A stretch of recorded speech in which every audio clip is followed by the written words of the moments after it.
ఏపీలోనే అత్యంత ప్రాచీన పేరు ప్రఖ్యాతులు కలిగిన విశ్వవిద్యాలయం ఆంధ్ర యూనివర్సిటీ నాడు వైఎస్ఆర్సీపీ ప్రభుత్వ హయాంలో ఏయూ అభివృద్ధిలో పరుగులు పెడితే నేడు కూటమి పాలనలో వేలచూపులు చూస్తోంది.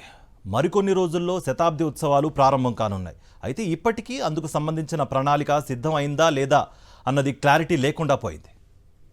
మహానుభావులు చదువుకున్న విశ్వవిద్యాలయం ఆంధ్ర యూనివర్సిటీ గడిచిన 5 ఏళ్లలో అన్ని రంగాల్లో ఆంధ్ర యూనివర్సిటీ ప్రతిభ కనబరిచి జాతీయ స్థాయిలో సగర్వంగా న్యాక్ AA+ గ్రేడ్ను కూడా సొంతం చేసుకుంది.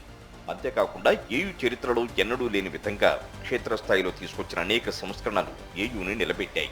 జగన్ పాలనలో విద్యార్థుల హాస్టల్ భవనాల నుంచి మొదలు పెడితే కళాశాల భవనాల వరకు రికార్డు స్థాయిలో నిర్మాణం చేపట్టడం వంటి అంశాలు జాతీయ స్థాయిలో ప్రశంసలు అందుకున్నాయి. కేవలం కళాశాల హాస్టల్ భవనాలు మాత్రమే కాకుండా యువ పారిశ్రామికవేత్తలను ప్రోత్సహించాలనే గొప్ప ఆలోచనతో హబ్ను ప్రారంభించింది. యువతను పారిశ్రామికవేత్తలుగా తీర్చిదిద్దడంలో కూడా నాటి నిర్ణయాలు ఏయూ అభివృద్ధికి మరింత ఊతమిచ్చాయి. కూటమి అధికారంలోకి వచ్చాక ఏయూ అభివృద్ధిని పూర్తిగా గాలి కుదిరేశారు. ఒక్క అభివృద్ధి పని చేపట్టకపోగా కొత్త వీసీని నియమించడంలో కూడా పూర్తిగా అలసత్వం వహించింది. దాదాపు 9 నెలల పాటు ఇన్ఛార్జి వీసీ మీదనే ఏయూ పాలన సాగిందంటే అర్థం చేసుకోవచ్చు. ఇప్పుడు కొత్త వీసీని నియమించిన ఏయూ పాలనా వ్యవహారాలు అర్థం కావడానికి చాలా సమయం పట్టే అవకాశం ఉంది. ఈలోపు 100 ఏళ్ల ఉత్సవాలకు కూడా సమయం దగ్గర పడుతోంది. అందుకు కావలసిన ప్రణాళిక కూడా సిద్ధమైందా లేదా అనే క్లారిటీ కూడా లేకుండా పోయింది.